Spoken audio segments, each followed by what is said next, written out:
Prime Minister Modi condemned the terror attacks in Russia during the bilateral talks with Putin. Modi said that India has been facing issues of terrorism itself for the past 40 years now. Modi expressed his confidence in the ties between both the countries and said that they will further strengthen in the coming years.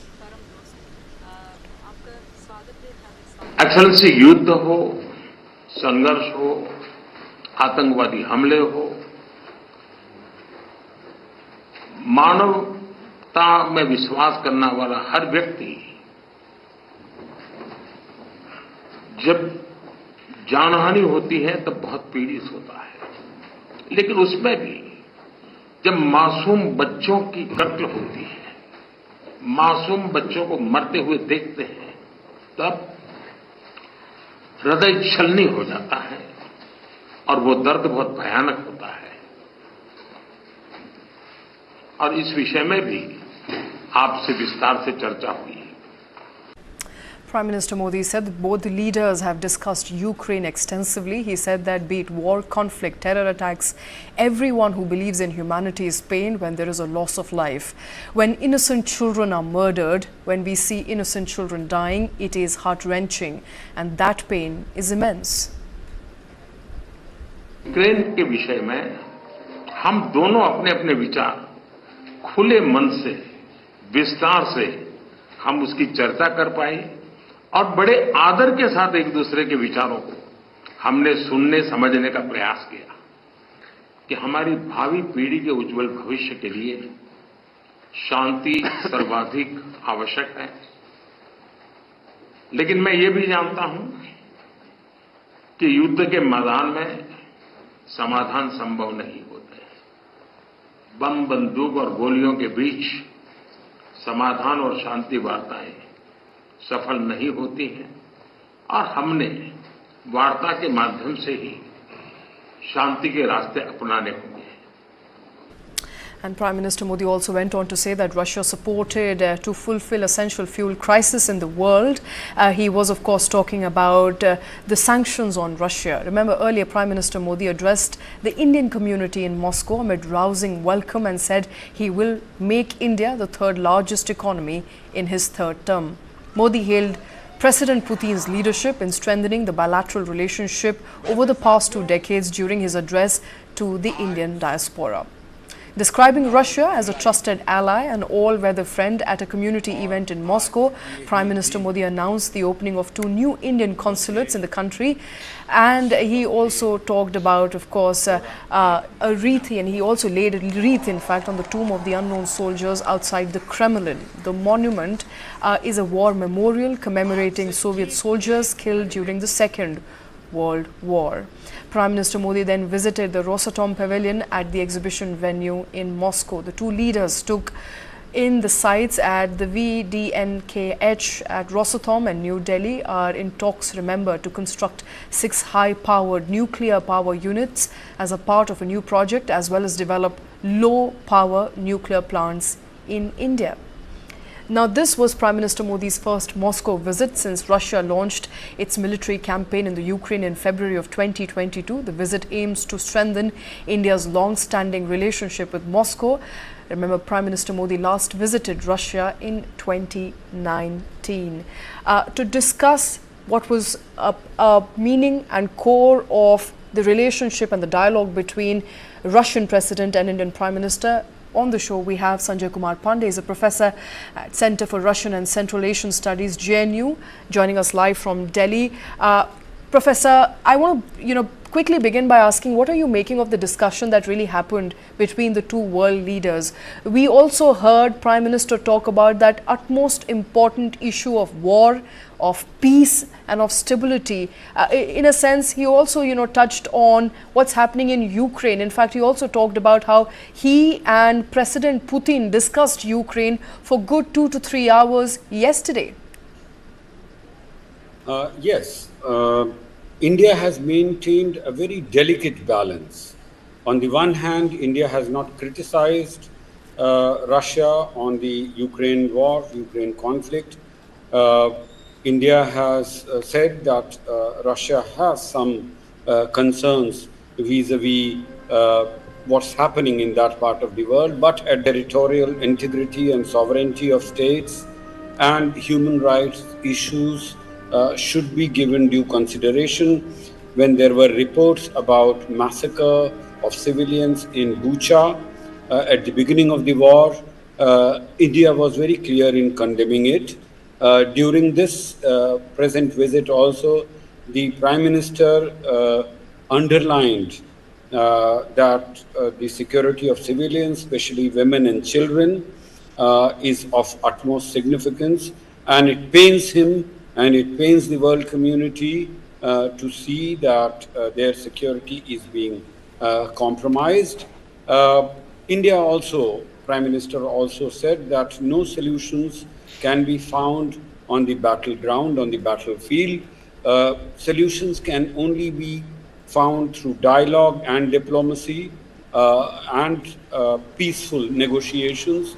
So India has been talking about peaceful negotiations, and therefore India is not exactly agreeing with the NATO in emphasizing peaceful negotiations, dialogue, and diplomacy. All right. It was interesting to watch out for whether Prime Minister Modi and President Putin are going to discuss Ukraine. It does look like they have. In fact, Prime Minister Modi, we heard just a short while ago, also talked about how it's very important in a war-like situation that children, vulnerable groups are protected. And I think this comes in light of the news item that is coming out from Ukraine, where a children's hospital seemed to have been attacked in the past 24 hours. The West is looking at this meeting very, very closely. But as you rightly pointed out, Professor Pandey, that India has maintained a very delicate balance at this point. And that delicate balance is also coming by the way of what Prime Minister Modi is speaking at that, bilateral talks with the Russian president. Very true. In fact, this is also consistent with our long-held positions about territorial integrity, about independence, about sovereignty.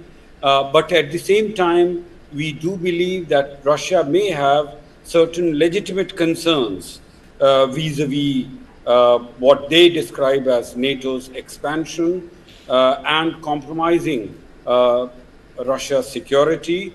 And for any negotiation or peaceful resolution, both parties need to be heard. So the recently concluded peace summit in Switzerland, India sent its secretary-level official to it, but India did not agree with the resolution because the resolution only talked about the concerns of one party, that is Ukraine. But at the same time, India has also, as I said, emphasized, the Prime Minister during this visit and earlier times also in September 2022, when during SCO summit in Samarkand, he met President Putin. He said, this is not the era of war.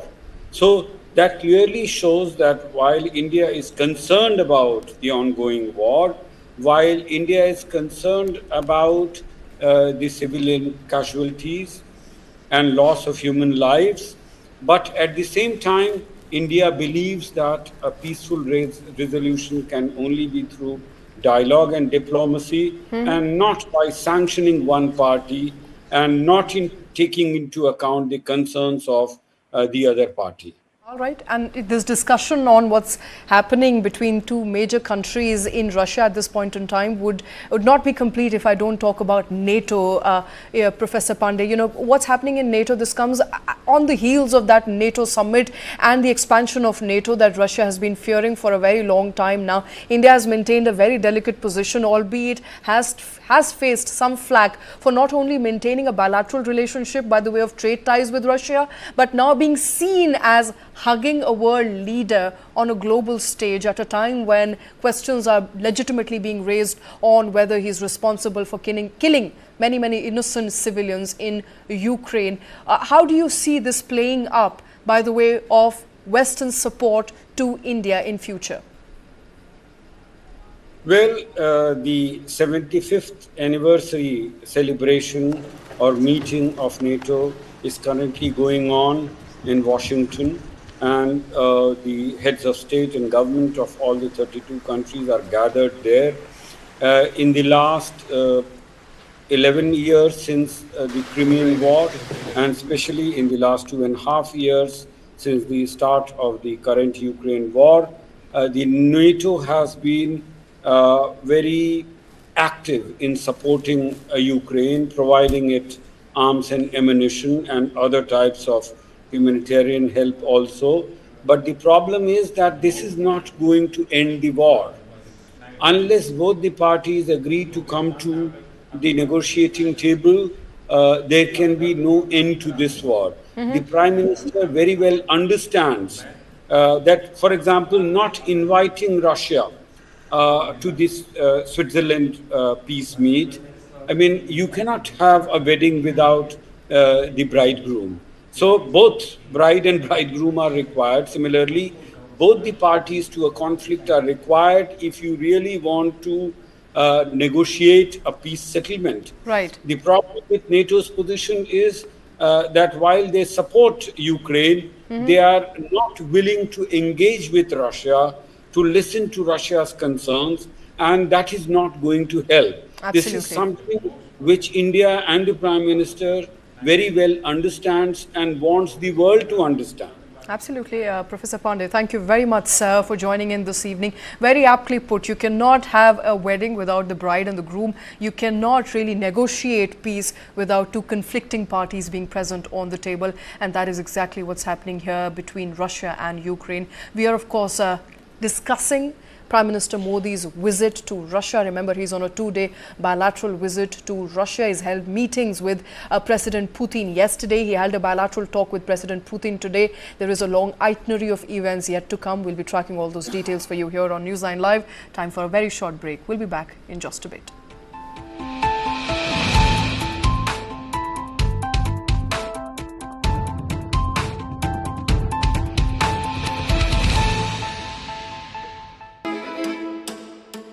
Cooking is an act of love. The first act of love we receive from our mothers in the families. Modern Indian food is all about contemporary and innovative approach to traditional Indian cooking. The presentation it's also important, no? I want to wear this white coat every day and then be a chef. There are stories. If the name of whiskey is Indri, then there is a whole story behind that. Cooking food is like a therapy, and eating one is like a pleasure I can give it to myself.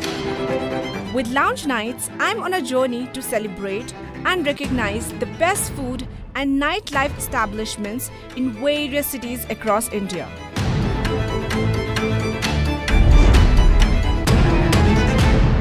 Radical presents Lounge Nights, premiering every Saturday and Sunday only on Newsline Live.